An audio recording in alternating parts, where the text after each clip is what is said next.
மனிதானே மகத்தானவன், மனிதானே மகத்தானவன், மனிதானே மகத்தானவன். பதிவுக்கு போகிறதுக்கு முன்னாடி இது வரைக்கும் நம்ம சேனல் சப்ஸ்கிரைப் பண்ணலைன்னா சப்ஸ்கிரைப் பண்ணி சப்போர்ட் பண்ணுங்க. எல்லாருக்கும் ஆயுத பூஜை மற்றும் விஜயதசமி நல்வாழ்த்துக்கள். இன்னைக்கு ஆர்எஸ்எஸ் நூற்றாண்டு விழாவில் மோடி அவர்கள் பேசியிருக்கிறாரு. அதாவது என்னோட வாழ்க்கைக்கு அர்த்தம் தந்தது ஆர்எஸ்எஸ் தான் அப்படின்னு சொல்லி உண்மையிலேயே பாராட்டுக்குரிய விஷயம்தான். ஒரு தன்னலமற்ற சேவை மக்கள் ஆர்எஸ்எஸ்க்கு நம்மளும் ஒரு வாழ்த்துக்களை தெரிவிக்கலாம். ஏன்னா இன்னைக்கு 100வது ஆண்டு காலம் எடுத்து வைக்கிறாங்கன்னா சாதாரண விஷயம் கிடையாது. இது உலகெங்கும் எல்லாருமே உற்று நோக்கக்கூடிய ஒரு விஷயமா தான் நம்ம கவனிக்கணும். சரி, போன மீட்டிங்ல விஜய் அவர்கள் ஒரு விஷயத்த சொல்லியிருந்தாரு. அதாவது அது சிபிஐ ஆர்எஸ்எஸ் பிஜேபியோட கைப்பாவையா தான் இருக்கு. சிபிஐ ஆர்எஸ்எஸ் பிஜேபி கைப்பாகை அப்படின்னு ஒரு விஷயத்த சொல்லியிருந்தாரு. ஆனா இன்னைக்கு கரூர் விஷயத்துக்காக சிபிஐ தான் வேணும் அப்படின்னு சொல்லி பிடிவாதமா இருக்கிறத நம்ம கவனிக்கிறோம். ஆனா இதெல்லாம் பார்க்கும்போது எல்லாம் ஒரு அரசியலுக்காக பேச்சுல மட்டும்தான் இருக்குமா அப்படின்ற மாதிரி. ஏன்னா அவங்களுக்குன்னு வரும்போது தான் தெரியும் ஆர்எஸ்எஸ் எப்படி, பிஜேபி எப்படி, சிபிஐ எப்படி அப்படின்ற மாதிரி. சரி, இப்போ தொடர்ந்து தமிழக அரசுக்கு நிறைய நெருக்கடிகள் வந்துட்டு இருக்கிறத நாம கவனிக்கிறோம். ஏன்னா இன்னைக்கு கரூர் விஷயம் மட்டும் இல்லை. முதலமைச்சர் சொல்லுவாரு, மத்தளத்துல 2 பக்கம் அடி வாங்குற மாதிரி நான் டெய்லி அடி வாங்குறேன் அப்படின்ற மாதிரி தான். இன்னைக்கு திருவண்ணாமலையில ஒரு வாழைப்பழ வண்டி ஆயுத பூஜைக்கு விற்கிறதுக்காக ஆந்திராவில இருந்து எடுத்துட்டு வந்திருக்காங்க. ஆனா ஒரு 52 வயது அம்மா ஒரு 22 வயது தன்னோட மகளோட அவங்களோட உறவினர் வண்டி ஓட்டிட்டு கூட்டிட்டு வந்திருக்காங்க. விசாரணைங்கிற பேர்ல 2 காவலர்கள் பாலியல் வன்கொடுமை செஞ்சிருக்காங்க. இதெல்லாம் எங்க போய் முடியுதுன்றது தான். ஏன்னா திமுக அரசுக்கு பிரச்சனை இருக்கிறது காவலர்களுக்கு தெரியாதா, இல்ல கரூர் விஷயம்தான் ஒட்டுமொத்த காவலர்கள் மேலதான் இருக்குங்கிறது கூட அவங்களுக்கு தெரியாதான்ற மாதிரி. இப்போ ஒரு நிகழ்ச்சி நடக்குது, அந்த நிகழ்ச்சிக்கு ஒட்டுமொத்த பாதுகாப்பே காவலர்கள் தான். காவலர்கள், அதாவது க்ரௌட் கண்ட்ரோலுங்கிறதே காவலர்கள் எக்ஸ்பர்ட்டா வச்சிருக்கணும். ஏன்னா அதுக்கு தான் காவலர்கள், இல்லைன்னா காவலர் எதுக்குன்ற மாதிரி. ஆனா இந்த நேரத்துல நேத்து அந்த ஒரு குற்றச்சாட்டு ஒட்டுமொத்தமா எல்லாருமே காவல்துறை மேல, அரசாங்கத்து மேல வைக்கும்போது இன்னைக்கு அதே காவலர்கள் இந்த மாதிரி செய்யறது, அண்ணாமலை அதை தான் எக்ஸ் வலைத்தளத்துல கேட்டிருக்கிறாரு. உண்மையிலேயே வெக்க கேடுன்ற மாதிரி, தலைக்குனின்ற மாதிரி ஒரு பதிவு அண்ணாமலை அவர்கள் வெளியிட்டிருக்கிறாரு. இதெல்லாம் தாண்டி இன்னைக்கு நேத்து விஜய் அவர்கள் ஒரு விஷயத்த சொல்லியிருந்தாரு. அதாவது சிஎம் சார், என்ன வேணும்னா கைது பண்ணுங்க, என்னோட தொண்டர்களோ இல்லை என்ன மாவட்ட நிர்வாகிகளை விட்டுருங்கன்ற மாதிரி ஒரு விஷயத்த சொல்லியிருந்தாரு. ஆனா இங்க நிறைய கருத்துகள் வருது. ஏன் விஜய் அவர்கள் அன்னைக்கே ஏதாவது ஒன்று சொல்லியிருக்கலாமே அப்படின்ற ஒரு கருத்து வந்தது. ஆனா அன்னைக்கு ஏதோ ஒரு விஷயத்துல அதாவது அப்படி நேராக கரூருக்கு நான் வர்றேன்னு சொல்லியிருந்தாலும் காவல்துறை விட்டுருக்க மாட்டாங்க. ஏன்னா ஒரு அசம்பாவிதம் வருங்கிறது அவங்களுக்கு தெரியும். ஏன்னா இன்னைக்கு ஆட்சியில விஜய் நேரம் வந்தாலும் கூட, அதாவது ஆளுங்க வேற அவங்களுக்கு பிடிக்காதவங்களே அங்க விஜய்க்கு எதிராக கோஷம் போடுறதை பார்க்கலாம். ஏன் அரசியலுக்காக என்ன வேணும்னாலும் பண்ணலான்ற மாதிரி, இது எல்லாத்துக்கும் பயந்துதான் இருக்காரோன்ற மாதிரி. ஆனாலும் நிறைய தொண்டர்களுக்கு அவர் முன்னாடியே அட்லீஸ்ட் வீட்டில இருந்தாவது நேற்று 3 நாள் கழிச்சு வீடியோ விடுறது ஒரு 2 நாளைக்கு முன்னாடியே அன்னைக்கு நடந்த நைட்டே வீடியோ ஏன் விடலைன்ற மாதிரி நிறைய கருத்துக்கள் வருது. ஆனா இதெல்லாம் தாண்டி இன்னைக்கு நிறைய பிரச்சனை இன்னைக்கு நல்லா ஒரு யோசிச்சு பாருங்க. இன்னைக்கு திமுகவுக்கு கெட்ட பேர் ஆரம்பிச்சிருச்சான்ற மாதிரி தான். இப்போ தனிநபர் அந்த ஆணையம் விசாரிச்சுட்டு இருக்குதான். ஆனா இப்போ அமுதா ஐஏஎஸ் நிறைய கூடுதல் தலைமை செயலாளர்களை பொறுப்புல இருக்கிறவங்க ஏன் விளக்கம் கொடுக்கணுன்ற மாதிரி. அந்த அம்மா தானே அறிக்கை தருவாங்க, அதை ஒட்டுமொத்தமா வெளியில கொடுக்கலாதுன்ற மாதிரி. ஆனா இன்னைக்கு ஒவ்வொருத்தரும் கொடுத்துட்டு இருக்கிறது நம்ம கவனிக்கிறோம். இன்னைக்கு முதலமைச்சருக்கு என்ன பிரச்சனை ஏதுன்னு தெரியல, செந்தில் பாலாஜி அவர்கள் கொடுத்துருக்கிறாரு, பிரஸ் மீட்டிங்ல சொல்லியிருக்கிறாரு, இந்த மாதிரி அங்க நடந்தது என்ன ஏது. அவர் அதாவது நிறைய விஷயங்கள் டவுட் இருந்தது. எப்படி நீங்க சீக்கிரமா வந்தீங்க அந்த இடத்துக்கு, ஹாஸ்பிட்டலுக்கு, எப்படி ஆம்புலன்ஸ் அவ்வளோ வந்திருக்கு, நிறைய கருத்துக்களை அவர் அங்க சொல்லியிருக்கிறார். இருந்தாலும் கூட ஒட்டுமொத்த இன்னைக்கு சமூக வலைத்தளத்துல மக்கள் மத்தியில் என்னதான் நாங்க முந்தி நாங்க ஹெல்ப் பண்ணாலும் முதலமைச்சர் நினைச்சிருக்கலாம், அட நாங்க துபாய் துணை முதலமைச்சர் துபாயில இருந்து ஓடி இங்க களத்துல நின்னாரு, அதே செந்தில் பாலாஜி நின்னாரு, அன்பில் மகேஷ் அவர்கள் அழுது எல்லாம் நின்னாரு, நாங்க தானே களத்துல, நானும் கூட நைட்டோட நின்னேன், நாங்கெல்லாம் களத்துல தானே நின்று இருக்கோம், எங்க மேல எப்படி நீங்க தவறா, எங்க ஆட்சி மேல தவறா சொல்லிடலாம் அப்படின்னு ஒரு சிம்பத்தி ஏதாவது உருவாயிருக்குமோ அப்படின்னு நினைச்சிருக்கிறார் போல இருக்கு. ஆனா அப்படி இல்லை.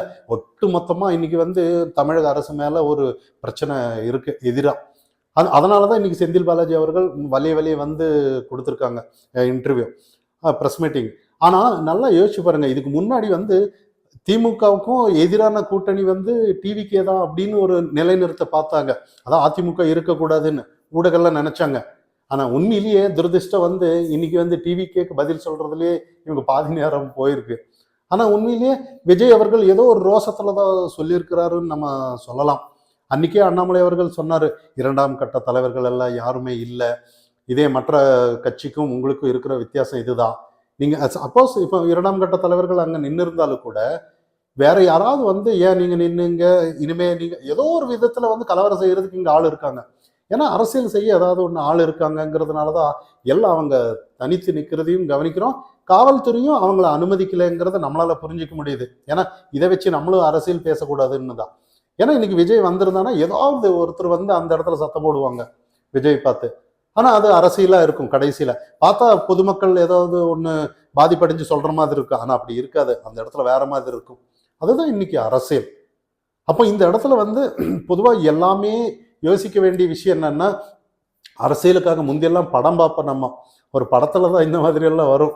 திடீர்னு ஏதாவது ஒண்ணு பண்ணிட்டு இதுதான் அரசியல்னு சொல்லி கடைசியில வந்து கேமரா முன்னாடி வந்து அழுகிறதும், சில விஷயங்கள் எல்லாம் சினிமா பார்த்த மாதிரி தான் இன்னைக்கு இருக்கிறத நம்ம கவனிக்கிறோம். ஆனா இங்க வந்து நிறைய அவதூறு எல்லாம் அதாவது நிறைய வந்து சமூக வலைத்தள கருத்து எல்லாம் சொல்றவங்கள மேல நீங்க வந்து அடக்குமுறை எல்லாம் பண்றீங்க அப்படின்னு விஜய் அவர்கள் நிறைய விஷயத்த சொல்லியிருக்கிறாரு. உங்களுக்கு எதிராக இருந்தான்னா நீங்க அடக்குமுறை பண்ணணுமா அப்படின்ற மாதிரி நிறைய கேள்விகள் பேசுறதை நம்ம கவனிக்கிறோம். இதை தாண்டி இன்னைக்கு வந்து பாஜக நேற்று வந்து என்டிஏ கூட்டணியில இருந்து குழு ஒன்று அமைச்சு, நேற்று நீங்க பார்த்துருக்கலாம், தேஜஸ்வி, அனுராக் தாக்கூர், அண்ணாமலை கூட போயிருந்தாரு, ஏமா மாலினி, இவங்கெல்லாம் எம்பி குழுக்கள் எல்லாம் போனதை நீங்க கவனிச்சுக்கலாம். அந்த இடத்துல கேள்விகள் தான், ஒரே கேள்விதான். இன்னைக்கு வந்து எப்படி பாதுகாப்பு இல்லாம காவல்துறை வந்து அசால்ட்டா விடுறீங்கன்ற மாதிரி தான் ஒவ்வொரு விஷயமும். இன்னைக்கு வந்து தமிழக அரசுக்கு எதிராக இருக்கிறத நம்ம கவனிக்கிறோம். இன்னும் ஒரு வாரத்துல வந்து அறிக்கையை சமர்ப்பிக்கணும் அப்படின்னு சொல்லியிருக்காங்க. ஆனா இங்க வந்து நம்ம தமிழகத்துல வந்து பார்க்கும்போது ஒவ்வொருத்தரும் இன்னைக்கு வந்து பதில் சொல்ல வேண்டிய கட்டாயத்துல தள்ளப்பட்டிருக்காங்கன்னு தான் பார்க்கணும்.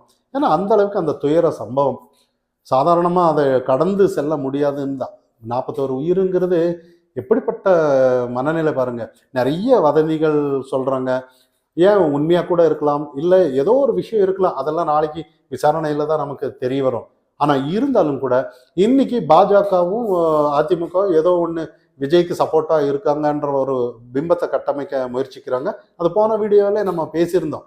ஏன்னா அரசியல் செய்யறதுக்கு ஏதாவது ஒண்ணு வேணுதுனே.